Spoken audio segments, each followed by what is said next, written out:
Well, let's get started since we only have a few minutes. You and I shook hands briefly at the Concorso a few years ago, and my wife has met Chris and your team at Monterey Car Week as well, so we're big fans. Oh, good. Yeah. So what are you looking forward to seeing at the Chicago Auto Show? I haven't been to an auto show in a while, so I'm, looking forward. I usually go to Porsche first, Ferrari, Audi, all the fun marks. But, I'm kind of a vintage race car guy, so I've done tons of car events like, Laguna Seca and Rolex Historics, vintage races and all that stuff, Goodwood Festival and all that. But I haven't been to a car show in a little while. Oh, good. Well, I'm sure you'll enjoy it. So do you keep track of the newer cars much, or is it pretty much the vintage stuff and just checking out the show to see what catches your eye? I like all things cars, of course. I like the vintage race stuff. My sweet spot is late 60s to, mid 70s, but I have some race cars all the way through the 80s and into the 90s as well. But I think we all have, to me, the coolest car is a Porsche 935, race car. Like that's the kind of top of the food chain for me. But I like some of the new stuff, like, if you watch this video at Castrol USA YouTube page, you can see me driving an Audi R8 V10 Quattro in the rain, and that's a pretty cool piece. I did see that. Do you have one of those, or do you think you'll pick one up? I don't have an R8. My advice to anyone who wants an R8 is, instead of pay sticker and get a brand new one, get like a low mileage single owner V8 one from 6 years ago or something, and get it cheap or relatively cheap. Absolutely, yeah. That's probably good advice for many new cars these days. Yes. What got you into Paul Newman's cars, and what got you into the vintage cars themselves? What was influential on you? I liked Datsuns. I liked race cars. I started collecting Bob Sharp cars. Bob Sharp ended up getting together with Paul Newman to create Newman Sharp Racing, and for some reason I just became the Paul Newman guy, and I ended up with 10 of his race cars. Smaller displacement on most of them, but big horsepower and big turbos, and that's why I put Castrol Edge in the crankcase. Gotcha, yeah. I watched Winning the Racing Life of Paul Newman yesterday on the flight home and really enjoyed it, but I had no idea there was even 10 different race cars that Paul Newman had. I saw some Datsuns and the bigger horsepower, more modern ones, but that's quite a collection. Yeah, if you watch that documentary that I made about Newman winning the Racing Life of Paul Newman, you'll see many of the cars I have of his and many of the cars that I drive in that video. I have his GT1 championship cars from 85 and 86 that are in that video. I have some of his Z cars are in that video. You'll see the cars I own in that video. Did you watch it on the plane, like it was on the plane, or did you bring a DVD? I wish. I specifically downloaded it onto the iPad and watched it. Nice, thank you.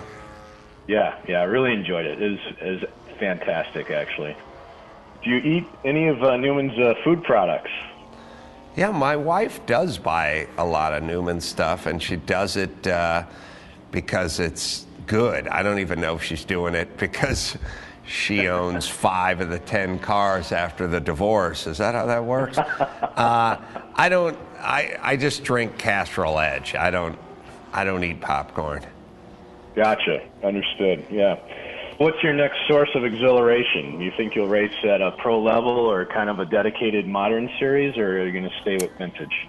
I did one professional Trans Am race in the Trans Am series. I drove a C7R full race Corvette, which if anyone's watching or listening, they can see it on YouTube. Just Adam Carolla races Trans Am. Came in third, was pretty exciting, and if I had any time at all in my schedule, I would do a full season, but it's so hard with what I do. But if I could do a couple of professional races a year, that would be awesome.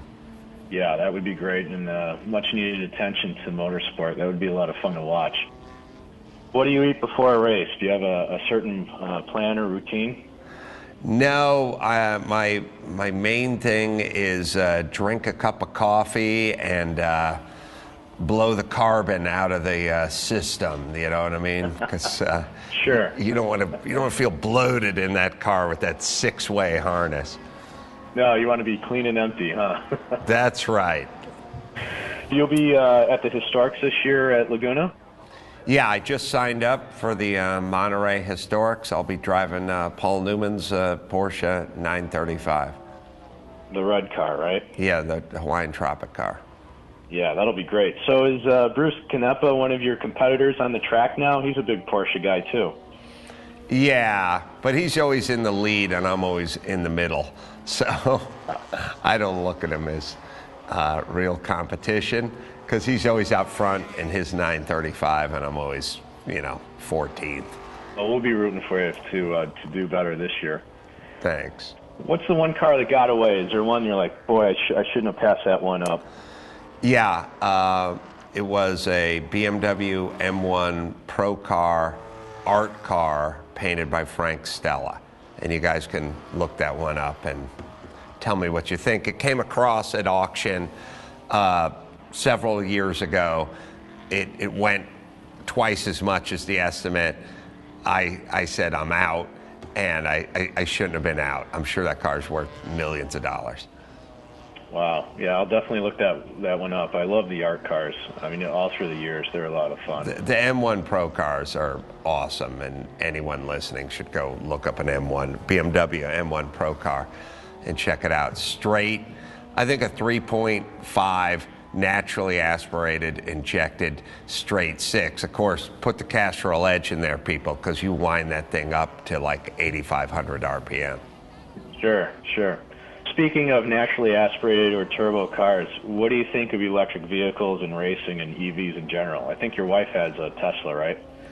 Yeah, she has a Tesla X, and I'm laughing because her Tesla X just stopped in the garage the other day, and she said it won't move, it won't start, it won't do anything.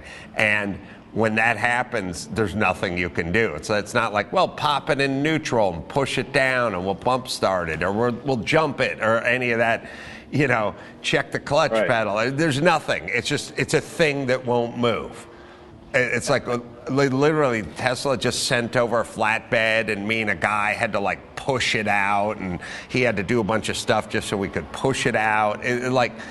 It's good, it's great, it's fine until it stops, and when it stops, it stops. Yeah, there's not much you can do unlike an engine, a gas-powered engine, huh? Oh my God, like my race cars, I mean, we push those things all over the place. It's like, just put it in neutral and, jump it or bump it, or, do it in second gear, pop it, There's a kind of a weird mechanical freedom to being able to put something in neutral and get a couple guys to push it around. Yeah. And do you think EVs will translate well into race cars? What's your opinion is on the performance aspect? The torque is instantaneous.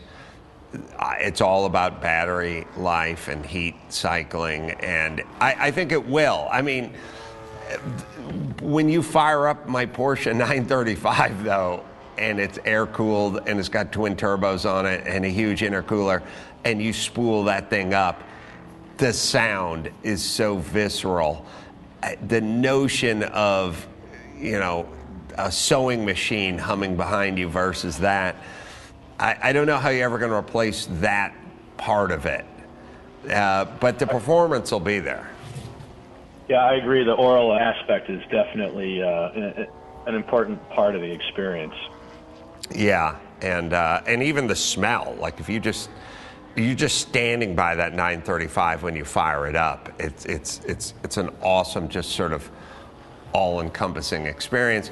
And if you want an awesome all-encompassing experience, go to Castrol USA and check out their YouTube page and watch me racing that Audi R8. Definitely will, yes. Sounds like your tastes in cars really haven't changed much since childhood. You kind of grew up with that era of race car, huh? Yeah, always liked Datsun, and then Datsun turned to Nissan. They're telling me to wrap it up here, Rob, but I'll see you out at Laguna Seca, right? Yeah, and I'll see you at Thunder Valley in late April. Thank you so much for your time. Thank you, Rob. All right, take care, Adam. Good luck to you. Bye-bye. Thank you.